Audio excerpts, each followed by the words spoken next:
Well, Joanna, thank you for joining the Human Centricity podcast. This time all the way from Amsterdam. But even for me, driving to Amsterdam might be as long as flying to Barcelona. So thanks for joining. I always start with explaining why I was inspired to invite you for the podcast. And we met, I think, 6 years ago, back in the day for the Forrester, right? And in Europe was a Forrester seminar. Correct. And I was one of the speakers for sharing the case that I was working on with Randstad. You were interviewing me on stage and also met Maxi in that journey, also did a podcast with her. And when we're talking about the Human Centricity podcast, because of course CX can be maybe a bit more, let's say, operational, we'll definitely dive into that as well. But I think it's also a very important topic for C-level. But before we dive into that, I always like to start with just your journey. What have you been doing so far? And why are you just as much as me in love with this topic? Absolutely. Well, thank you so much for having me. It wasn't a long drive, but it's a pleasure to be here. So my journey actually starts in Portugal. We were just chatting a little bit about Portugal before. So in Lisbon, I am born and bred in Portugal, but I've lived abroad as well. From there, I followed my passion for international relations that led me to Scotland. So that's where I did my studies in St Andrews, the home of golf. I am not a golfer. You want to make a point out of that, I'm seeing? Well, I mean, I love the sport, but as a student, you're there in the coldest months of the year. So coming from Portugal, that seemed like a very unattractive proposition to go and spend 4 hours in the biting cold on a Scottish golf course. So didn't do much of that. Did have some of the funnest years of my life in St Andrews. From there, eventually ended up first in London, then in the Netherlands, then back to London at some point. But my career has... It started actually with a short stint in investment banking, of all things. Not a good match, but I learned a lot in doing that job. Why not a good match? So very number oriented, and not that I'm not partial to numbers, but I didn't want to spend my days stuck in a spreadsheet. So that was for me, from that perspective, I missed a little bit of the creativity. I did like the people aspect of it and presenting and bringing teams together. So that was definitely, that part of it was a good match. But the more... number focused, less so, and also a little bit of the culture in investment banking. Certainly at that time, it was. I don't know if it's changed. I hope it has a little bit, but it was a pretty hard, not super purpose-driven, right? Not so purpose-driven. Although we did work with a lot of brands, of course, who were in their way purpose-driven. I had the opportunity to work with Portuguese airline, for instance, and sort of guide a what was going to be a possible merger at the time. So worked on some really interesting things, but you're less connected to the purpose and more connected, of course, to the financial aspect of that deal. Then, so that wasn't such a good match. I actually went back to university after that, and I did a master's in literature and MLit in the history of photography. So I really decided I want to do something totally different for a year. I love creativity. I'm a very visual thinker. So for me, that was a wonderful, wonderful year spent immersing myself in the history of photography. And then from there, I did a very short stint at Nike in customer service. So maybe that's where my passion for customer service and customer experience was born. From there, I spent 6 years in journalism. So obviously a lot of different things. Different things, yeah. So storytelling being, I think, a central thread through all of them. But I had the opportunity to learn a lot about business, about culture, about storytelling in my years at Dow Jones, Newswires, the Wall Street Journal, Bloomberg. So wonderful experience. And then from there to Elsevier. In the Netherlands, and that's where sort of customer experience sort of really started for me as a job, as a career. So I did my very first journey mapping workshop ever at Elsevier. Back in the day? Back in the day with Forrester's help. So that's when Forrester waltzed into my life. So I set up or helped set up the customer experience and journey mapping practice at Elsevier. I did that for a while with Forrester's help. So I was part of the peer group, the customer experience leadership board at Forrester.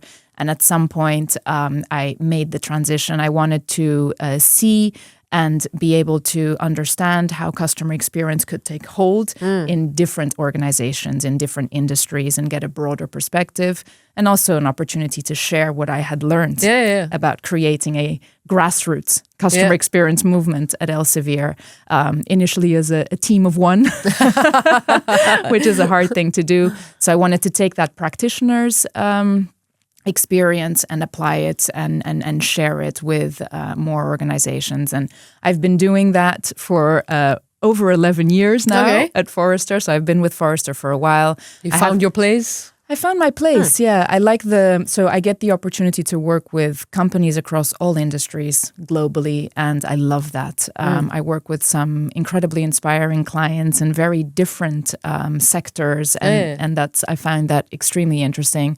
I work with some wonderful people, Maxi being one of them, who you know.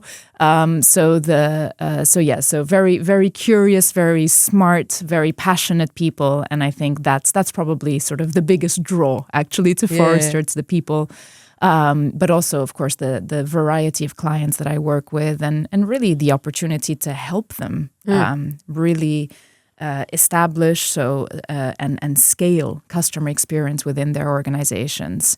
And one of the things we all have our areas of specialty, right? So customer experience, of course, broadly, but I'm very focused and have been from the beginning on journeys. Yeah. So I'm the journey lady. Yeah.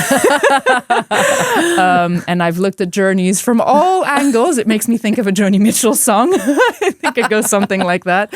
And everything from how do you map a journey, how do you co-create, how do you design, how do you measure a journey, which is something that Maxi and I write about together.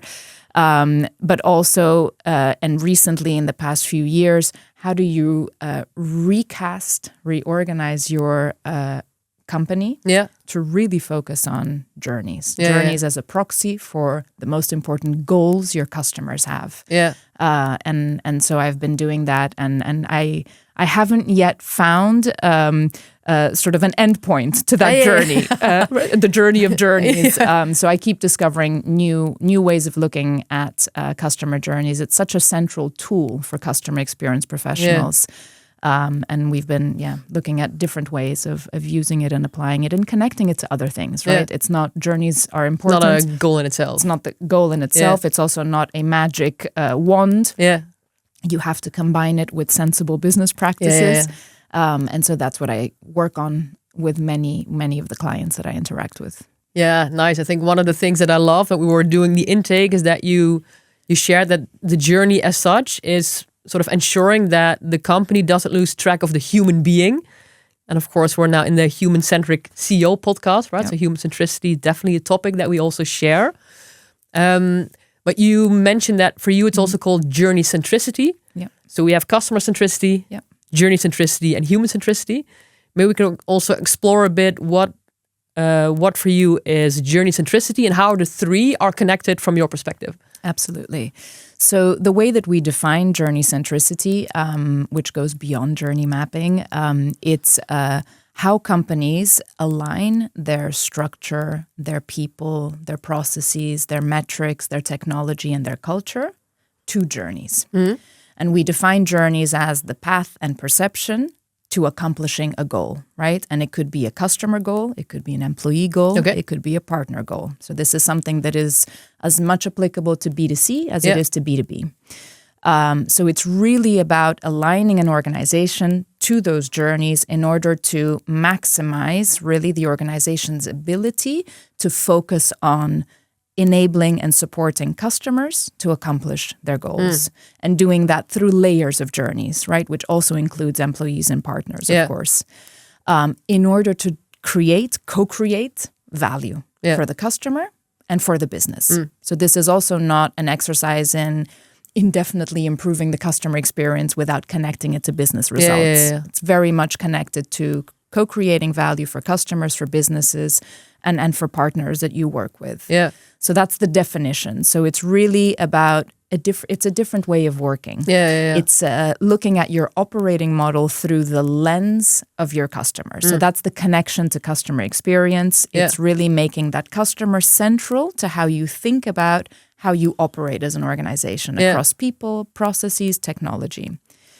Why is it connected to human centricity? Because of the way we define journeys, which is it's about a individual or a group of individuals, so people who are going about accomplishing goals. And those can be short-term goals. They can also be very aspirational, long-term goals. So it's about customers or employees' lived realities. So it's not a concept or what we conceptualize as what they go through. It's really about what are the steps that they take? What are the things that they do, not just with your organization, but by themselves as well, in order to accomplish those goals. And those goals need to be articulated from that person's perspective. So it's that customer's lived reality. It's not a marketing funnel. It's not a business process. Although those things are incredibly important, and I'm not negating how important they are. Them. But it's really about, it's a human being trying to accomplish a goal in a human way. And about other humans helping that human being to accomplish the goal. So it's deeply customer-centric and it's deeply human-centric. Yeah, for me as well, right? I think it's a great way of getting there, right? I think journey centricity is a way to enhance human-centric culture, right? So for me, I think the two are very beautifully aligned. One of the things you mentioned, right? It's journey centricity is not journey mapping. And also one of my previous podcasts, but also vision is that CX tends to be too operational. I think some of the listeners know that I'm pretty critical about the level of CX in the world, right? I think we have a risk that the quality is going down while the importance is going up. So I tend to differentiate between operational CX and transformational CX.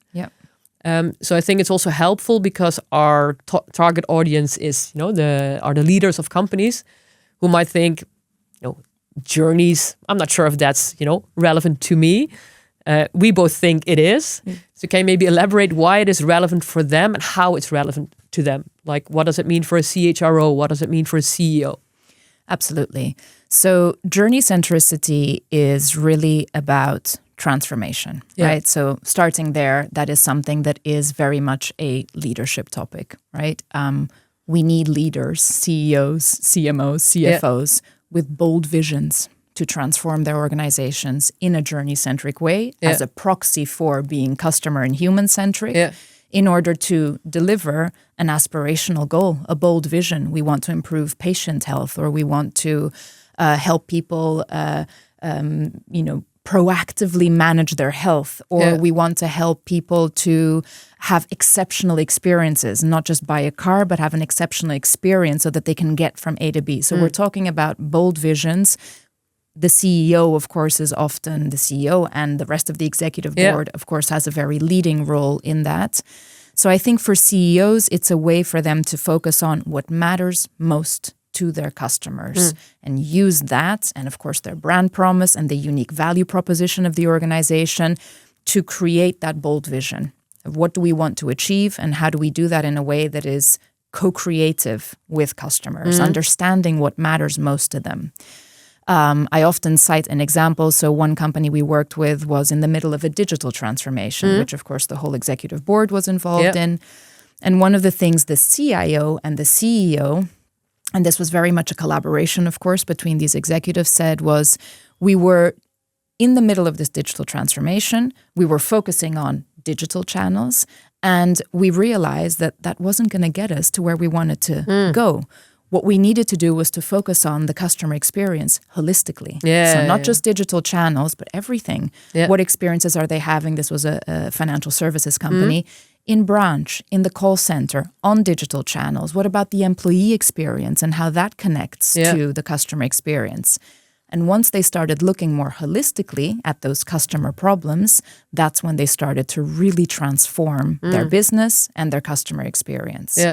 So very much a CEO, a CIO, because it's often connected to digital transformation, to technology investments, very much relevant for the chief marketing officer as well. Journey centricity is often very connected, and it's really a mechanism to drive more personalization, to think about audiences. Who are your customers? What mental models do they have? What are they trying to achieve? Content creation as well. I'm having lots of conversations about dynamic content creation, and your journeys become a way to understand how do we assemble those pieces of content in order to help people accomplish their goals. So very connected to a lot of priorities for chief marketing officers. Also for human resources, so the CHRO. It's also about employee experience. We're looking at connecting customer and employee and partner journeys. Sometimes we're focusing on improving the customer journey, but we need to understand how the employee journey connects to that. Sometimes we might be actually focusing on improving specifically a partner journey, like an intermediary, for instance, that is crucial to driving our business results and who is a crucial partner in our business. So very much also an employee experience transformation. It's also, I hear from a lot of companies that, it's not the immediate thing they think about, but a lot of the benefits are often employee experience benefits in terms of employees feeling more purpose in what they're doing, because they can actually connect that to that goal the customer is trying to achieve. But also it's an opportunity for us to redesign those employee journeys so that employees can be more effective in their jobs. Have more quality time, right, available for spending with customers. Absolutely. In fact, the company that I mentioned that was in the middle of the digital transformation, one of their main metrics that they measured was the amount of time or the capacity that they created for employees to do more value-added work. Nice. By digitizing certain things that could be digitized. And that was a key metric, and they increased that by 40%. Wow. For employees. So that's huge. Yeah.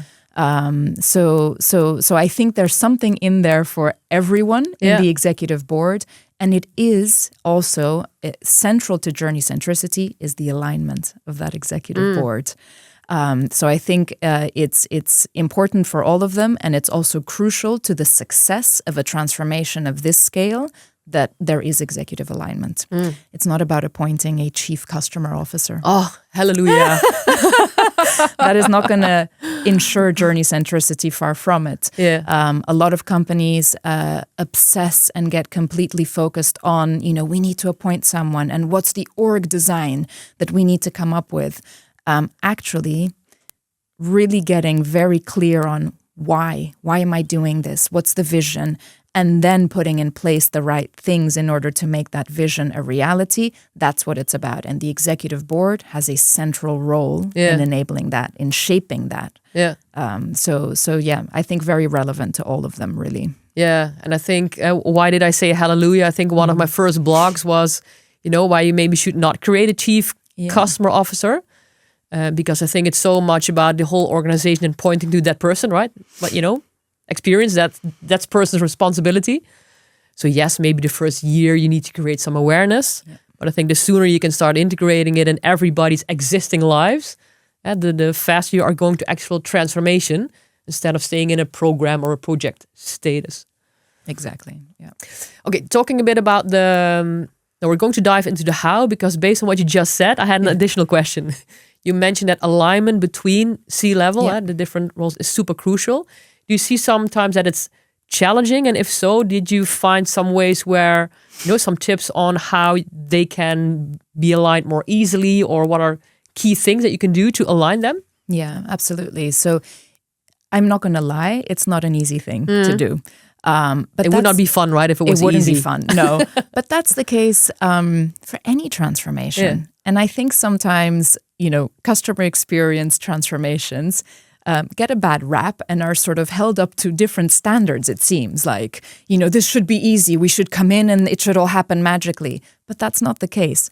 As with any transformation, there are plot twists. There are pitfalls, there are catalysts, right? So think of it as any transformation. So that executive alignment, of course, is going to require effort. Some things that I've seen work well. I think the clarity of vision is absolutely crucial, right? So, as in why we are doing this? Why we're doing this. Why are we doing this? How does it connect to our brand promise? How does it connect to how we make money? How does it connect to how we actually run our business? And that our business model, right? So these are things that, so that clarity of purpose is really important.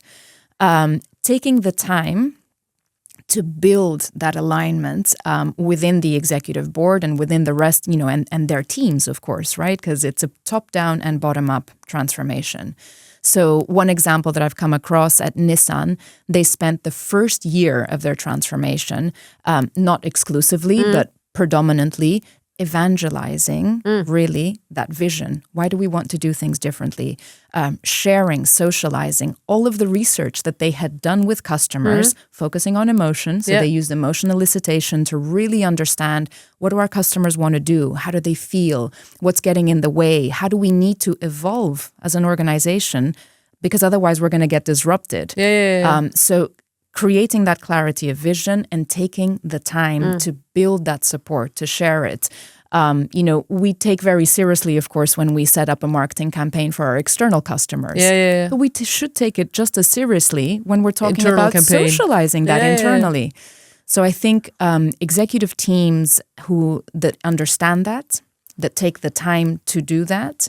At Nissan, the first year they did a roadshow where they brought together 9 functions. They did all sorts of mini summits throughout all of their geographic regions and really built and embedded that journey language. And they took the time to do it. They took it seriously.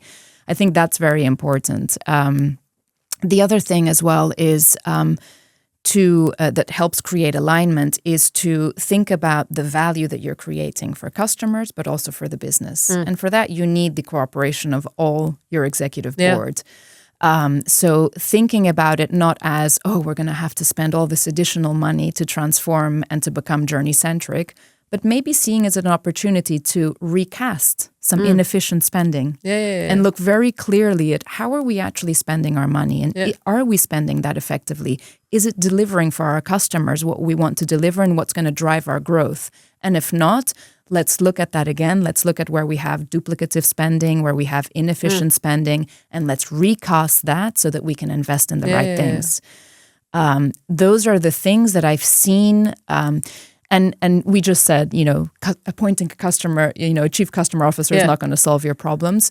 But having somebody who initially pioneers that movement and creates some what we call activation energy is, of course, important. Somebody who's passionate about doing it. It doesn't necessarily have to be the chief customer officer, actually. One of the fastest transformations I've seen was actually led by the chief financial officer. That's really funny that you mentioned that, because one of the so I've worked with Randstad for 5 years, and also there the key sponsor was a CFO. So I meet much more CFOs who really believe in this, because the financial proof has been now very loudly, proven in the last couple of years. But also the CIO or CTO are more and more embracing, hey, but it's helpful to us. You already mentioned digital transformation to really understand what matters to customers. So I think that's a really great example. And I also think, looking at our job now, I think 15 years ago, we really need to sort of bang the drum that, hey, this will have financial impact. What I see is we don't have to prove that anymore. There's enough proof. But then the question is, but how do we do this? Right? So I think also looking at, let's say I'm an organization, we are believers in the approach, and we're starting to want to be more journey-centric. What are sort of, the first 3 things that you would advise us to start doing? So we've looked at a number of companies that have transformed to become journey-centric, and we see a pattern. Now, the pattern has different time frames for different companies. It depends if you have a very vocal CFO who sort of, leads the charge. You may cycle through these phases more quickly. Faster, but we see sort of 3 clear phases of transformation. It starts with, and we call them sort of because words are you need to have names. Helps. We need names. So activate, connect, and extend, right? They're not particularly imaginative, but they kind of describe what I mean. So activation. Where do you get started? Yeah. So you need some activation energy. Every transformation does. Yeah. And a couple of things that are essential there to do is one, to find a sponsor, a senior sponsor, right, for what you're doing, and to be your, if you like, the person that socializes that vision, right, and connects it to an existing strategy, right? So sponsorship, very important. It can be initially a single sponsor. The other thing that's incredibly important is to start building your journey atlas, right? What we call your journey atlas. And what is a journey atlas? It's simply a catalog of your most important journeys for your customers. Please don't create journey atlases with 1,000 journeys on them, right? Can we give a maximum? I mean, really, your journey atlas should have maybe a maximum of 20 journeys on it. And of course, you will do deep dives into really micro journeys every so often. Yeah. But your journey atlas, which is actually an incredibly helpful executive tool, should have maybe 10, 20, certainly no more than 30 journeys on it. Why is it super helpful executive tool? Yeah, because so the journeys need to be articulated from the customer's point of view. And you organize the journeys along the stages of the customer life cycle, which is often something that executive teams will recognize. The organization normally knows, hey, customers, they discover, they explore, they buy, they use, they ask questions, right? So we organize our journeys in business terms, right? It's a combination of a customer life cycle and your journeys, macro and micro.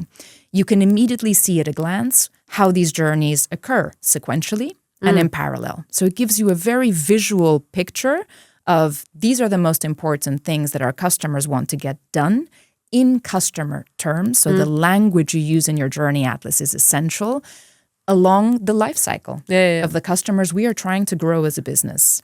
So that visual element is important. The bird's eye view is important for an executive audience. Right? So it's like a compass. Exactly. And what I've seen some companies do is also turn their so it's also your journey taxonomy. Now you've got language that we can all start to use as an organization that binds us, right? It's a shared language. It's glue. It's glue for the organization in customer terms. What a lot of companies do is that they turn their journey atlases into a dashboard. So now I've got my journeys. I know where they're occurring sequentially in parallel, and I also know how they're performing. And so that is the tool that executive teams often want to see when you're reporting on the progress that you're making. You need to steer something, right? Exactly. To prioritize, to report on progress, right? This is the full picture. We're doing well here. We're not doing so well here. We're working on these. These have not been prioritized. And we can start to use it as a decision-making tool. So, so even if you don't have the ability to create the perfect journey atlas, I think in those initial stages, you should still create a straw man, right? At least an initial journey atlas and the CX team can do this. I would recommend doing it cross-functionally. Definitely. So that's really important. And then identifying maybe 2 or 3 priority journeys. To start with. And you identify those based on impact to the customer, to your business, but also feasibility. Because you want to start to build some success stories. So don't start with an overly complex journey. Don't start with something that requires a major replatforming and you don't have the budget to do it. We need to make sensible choices. So in that activate phase, we are creating that shared language. We are identifying some top-down support, and we are starting to prioritize some really good candidates for success stories and setting up some experiments.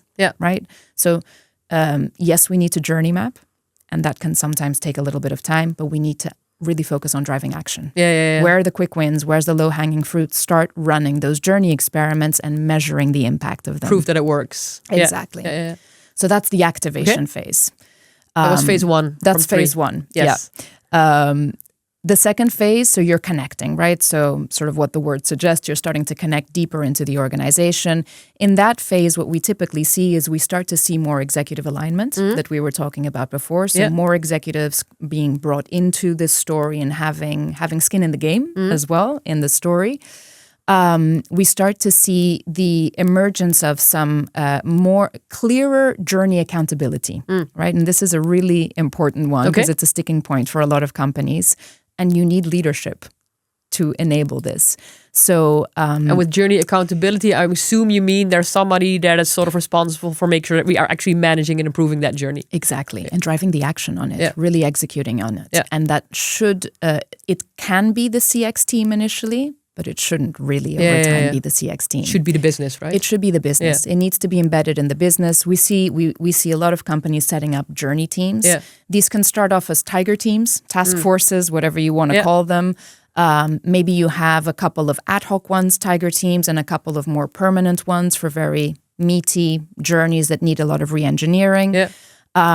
Typically in the connect phase, these are roles or responsibilities that are tagged on or bolted on to people's existing responsibilities, right? So, and over time in the extend phase, we start to see that those roles start to become more and more professionalized and the teams either formalized or more deeply embedded in the organization.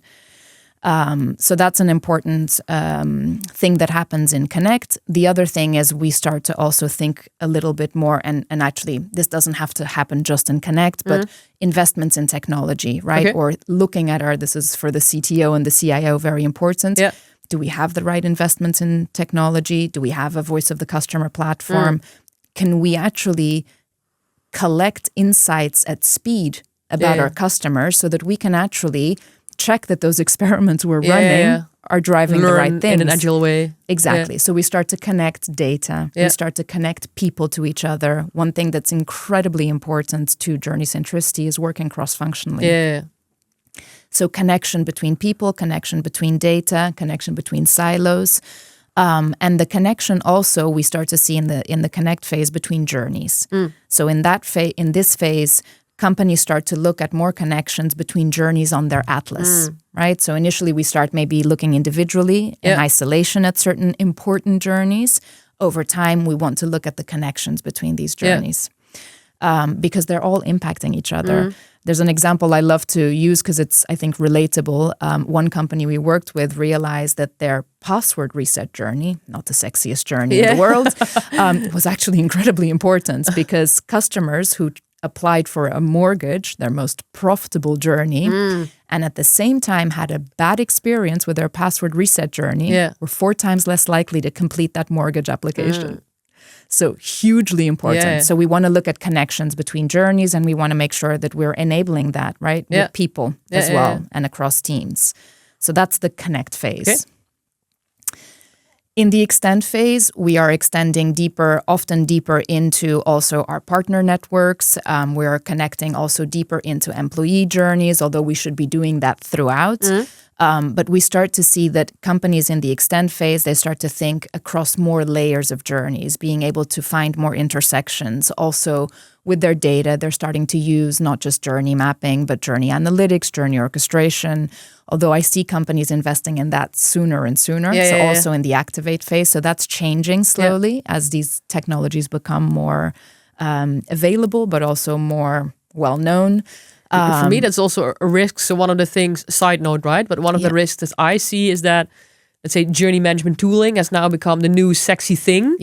And they jump too fast on the tooling without having thought about how to organize this, etc. Right? So I always say, please first organize, start with a few journey teams, see that it works, and maybe you need a journey management tool. Yeah, absolutely. Because otherwise it can become a huge distraction, right? I often drowning in the possibilities of a tool, right? And it takes time. You need to get value out of the tool. There's always a little bit, even though many of these tools are very intuitive and becoming more intuitive with Gen AI, you need to invest some time into setting it up, into understanding how it works. I often say the right time to invest in a tool is the point at which you really start to, which is often actually an exciting point of the transformation. You're like, oh my God, there's all these people doing journeys and journey mapping. It's starting to work. It's starting to work, but it's turning into the Wild West. It's becoming a new forest of journeys.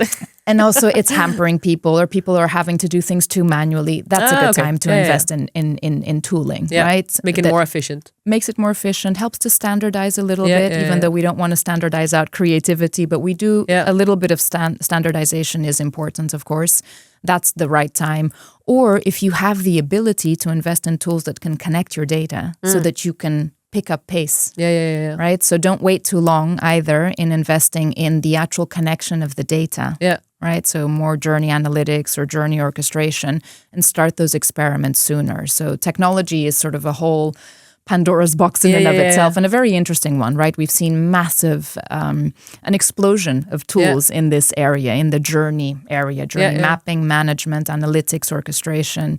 And that too becomes sort of it plays a more important role in that extend phase as well, where we're starting. An important characteristic of the extend phase, and there's other things, of course, that happen. We actually have an assessment that we've created for each one of the phases with practices in each of the operational levers. But one important thing that happens in the extend phase is that we see that companies start to have a single prioritization forum. For journey work, as well as other work, right? So what we see in previous phases is that often we have the journey team has its roadmap and we're delivering on initiatives on the roadmap, but there's also a forum for big projects. And they're separate. And over time, so that's also a big pitfall to avoid, is over time, we want to make sure that we are really connecting this. We are aligning our journey work to our corporate planning, to our strategy, and we have a single place where we are, from a journey perspective, prioritizing the work that we're doing to deliver the most important things for our customers and help them achieve their goals. So that's a progression that happens, and often in Extend, if you get there sooner, amazing. Kudos to you. Yeah, absolutely. You already mentioned a few examples, but are there, because you've worked with a lot of companies, what have been sort of the most inspiring thing that you've seen, for example, leaders do to support this transformation? So I'll mention a couple of things. So one that I think is inspiring is actually an example from Mercedes-Benz. And what they did was they handpicked a team of, I think, about 80 people, high performers within the organization from different parts of the organization. And they brought them all to a hotel, and they had them sort of stay together. They gave them a budget, and they had those high performers, that team of handpicked stars, if you like, go out and experience what it is like to deliver exceptional experiences. And so they sent them into Tiffany's and into other brands to really, and they gave them also scenarios, or so, you know, one team was sent into Tiffany's, like, you know, wearing like hoodies and sort of, you know, very relaxed clothes to observe what happens. What response they were getting. What response do we get when we actually enter, and others dress differently or with a slightly different. So they really invested. Well thought out, right? Super well thought out. I love the combination of, here's a scenario, here's a mental model, and now go and observe, experience. And analogous experiences are wonderful in order to really infuse something with creativity and to help you create your vision. So they did that. They took the time to do that. The team then came back, brought those experiences back, and of course applied it to Mercedes-Benz. You know, this happened because top down, the executive team had an epiphany, right? And often it takes a little bit of an epiphany that, you know, nobody needs a Mercedes to get from A to B. And there's plenty of competition out there. So if we want to survive and if we want to grow our brand and be an amazing company, we need to understand what it means to deliver exceptional experiences to our customers nowadays, in the way that they want to interact with us.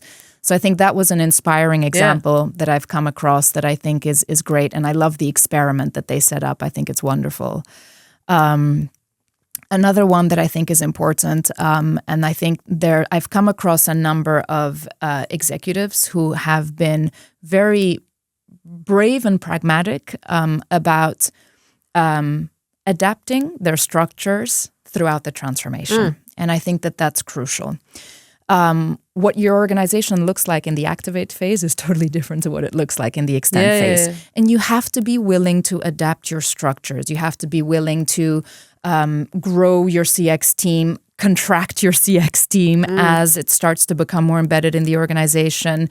Sometimes the focus is more on technology. Sometimes the focus is maybe more on business.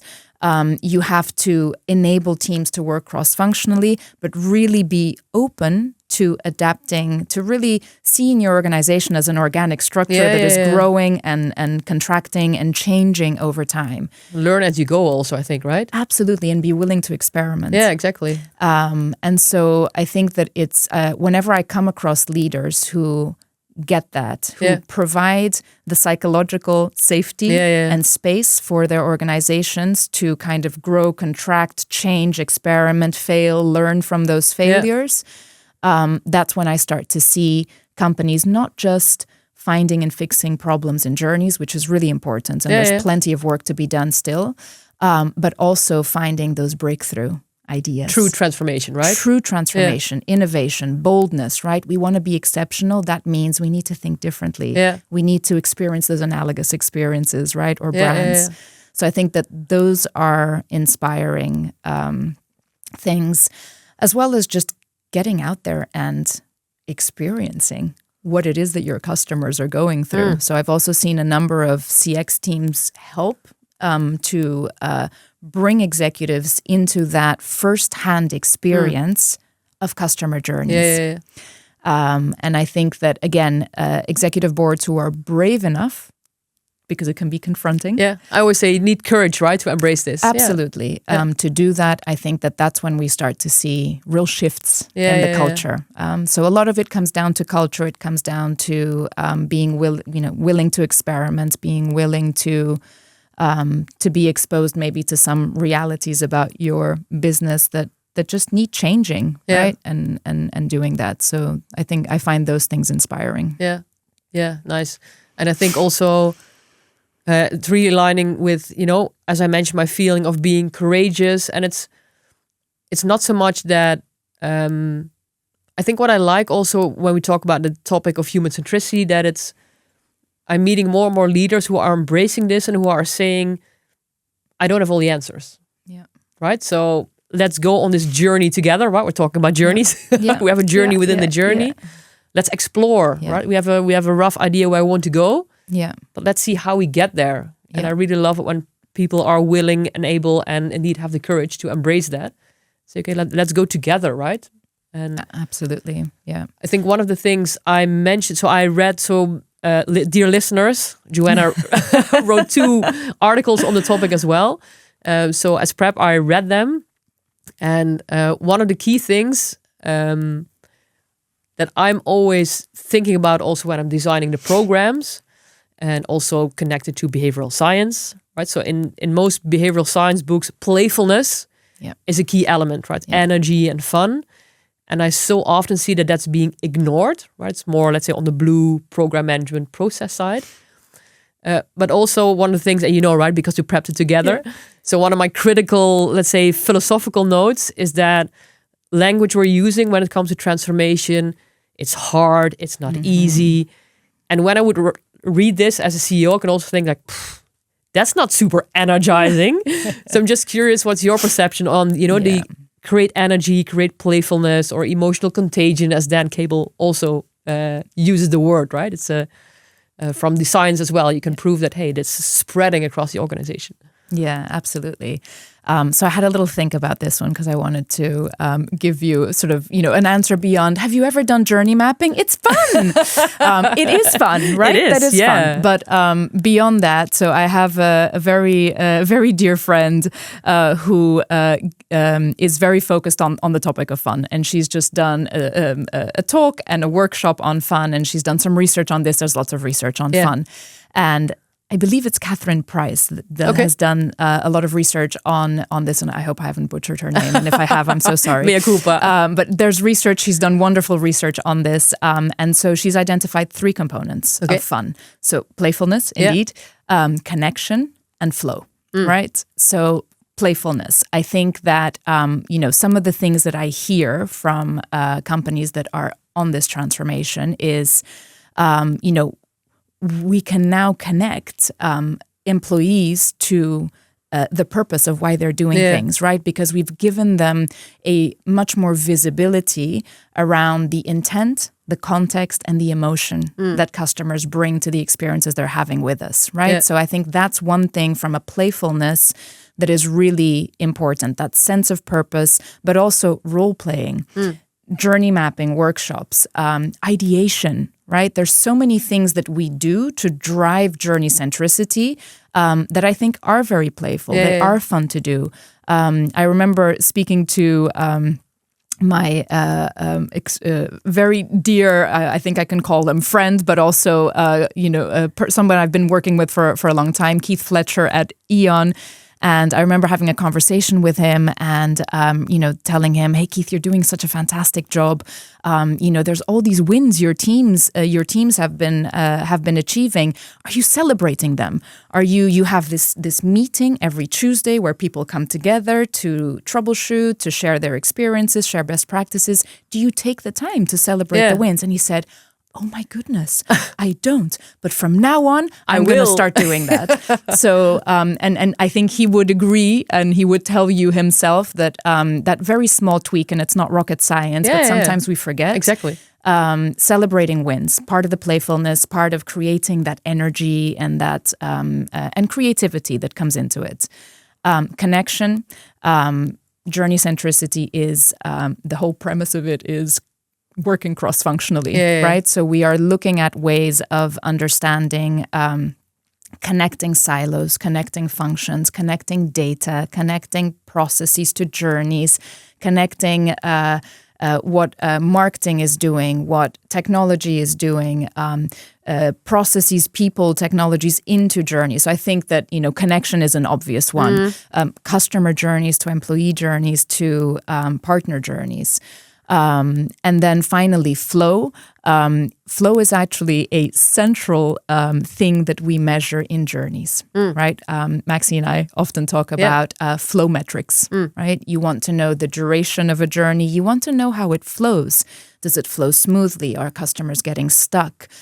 Is there rework from an employee journey perspective? So flow is a really central aspect to journeys themselves, but also flow in terms of our businesses. So I've heard from many companies that are on a path to becoming journey centric, that they have been able to also increase their business resilience, right? And the flow within their organization, because they have this flow of insights about customers and about how customers are changing and how customers are interacting with their brand, that they can immediately more quickly, because they're also looking at it at a more granular level, at the journey level, they can more quickly embed in their organization and adapt.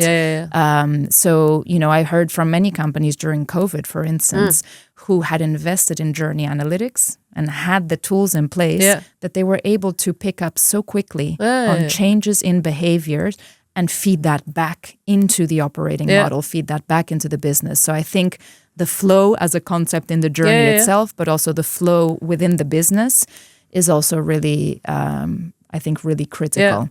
So it is hard. It is a multi-year investment. I think one of the biggest pitfalls that people that I would warn against is viewing this as an end game, right? Journey centricity, it is a multi-year transformation. It does take time, like any transformation, but it's also, it never ends, right? It's a way of working. Exactly. And there's fun in it, and sometimes there's pain in it. But there's definitely also, certainly in terms of those three things, right? In terms of the playfulness, in terms of the connection, in terms of the flow, I see plenty of it in journey-centric transformation. So please don't be put off, disheartened. And with great results, right? So coming back to sort of your one of your earlier questions, why should the CEO or the executive board care about this? I have many talks with clients about the ROI of journey centricity, very important topic. And we have seen, and we see in the data, and we see in the research, and we're not the only ones saying it. I think other consultancy firms have also pointed out that companies who invest in journey centricity increase customer advocacy. by significant percentage, increase revenue, right, through cross-sell, through upsell, through journeys that are just more logical, and also reduce costs, right, by especially when you connect journeys to processes within your organization, and you can remove inefficiencies and you can make things more logical for employees, right, the focus on employee journey. Yeah. So the benefits are, of course, massive. And of course, not to forget the benefits from an employee experience and a culture perspective. So don't be disheartened. There's fun in it, and there's also extremely high value in it. On so many levels. Yeah. I could not agree more, of course, Joanna. Okay, I think we've covered most of the topics that we wanted to discuss. So my final question is always, is there anything we forgot or that popped in your head and you said, hey, this is something I still want to share before we wrap up? Yeah, so maybe for those who are feeling overwhelmed, I hope not. I hope people are feeling inspired. Exactly, excited, please. And excited about this. I think maybe just a pragmatic tip, right? Sometimes I hear from companies in particular, maybe more so B2B companies, like, it's really hard. It's hard to get this off the ground. It's hard to get those first success stories set up. So 2 tips that I would give that we haven't touched on. One is start with an employee journey. Prove the value of focusing on journeys with an employee journey. That's exactly what E.ON did. Okay. They started with the journey of an employee from the moment that they're hired to the moment that they leave. And they were able to make so many improvements to that employee journey. Do you have an example? So by equipping them with the right tools, equipping them with information at the right time, not overloading them with, for instance, education around their new job when they were still trying to get themselves set up. So various improvements to that employee journey in terms of timing and the cadence of things, in terms of the tools available to them, the information available to them, their how they worked with other colleagues. Okay. That led to help them build such an amazing success story that was the launching pad for their Journey Centricity program, which has now been going, I believe, since 2010 or earlier. And they're at a point now and they started really from rock bottom. And they're at the point now where I think all of their journeys, even their power outage journey, has a positive NPS and has seen massive improvements in NPS. So wonderful example of a journey-centric company. So that's tip number 1. If you can't start with a customer journey, start with an employee or a partner journey. Yeah. The other thing that I would also say is, coming back to the ROI, one of the, and sort of why should the CFO care about this? Yeah. So one of the things that we highly recommend is to get into the habit and the discipline of building mini business cases for the journeys that you want to improve. So think carefully about, where's this journey on my atlas? What does success look like? What are the metrics I'm going to use? What are some of the improvements that I can make? And start building those business stories. It will gain you, I think, tremendous goodwill from your CFO. Yeah. But also, we have found it's a really great way of actually getting more granular, finding those connections between customer experience and your business results more clearly, more quickly, executing more quickly. So building your journey, your journey business cases, thinking carefully about which journeys you prioritize, looking at connections between the journeys. So when you're thinking about the metrics for a specific journey, think about how it impacts other journeys as well. I think that is a practice that more customer experience teams as well need to get into. Yeah. So partner with your CFO as quickly as possible and understand those correlations, understand how you can make those linkages. So I think that those are questions I often get. Yeah. And I think they are 2 tips that I would like to leave to those of you who are thinking, ooh, this sounds like a lot, but there's always a way to get started. Yeah. Really. And it's so worth getting started. Yeah. So much business value there, right? And I think also your explanation, hey, make sure you start measuring it as soon as possible. And also, what does success look like? I think indeed more CX teams, but I think also more companies that embrace customer and human centricity. It's not the fluffy side, right? Yeah. So we are both believers that it has huge business potential. You can easily track and measure it. But the way that you get there is indeed through, creating more impact from employees on customers, more purpose. But it always has a clear, measurable impact. I've done this, I don't know, a gazillion times. Yeah. And I think in 100% of the cases, you just see an increase within 3 months' time and a steep increase, right? So yes, there's a lot of value there. And indeed, I wish for the listeners to just enjoy their journey in journey centricity. So thank you so much, Joanna. I think it was a very inspiring story. And let's see if we can, spread some more seeds to change the world in a positive way. Fantastic. Thank you so much for having me. My pleasure.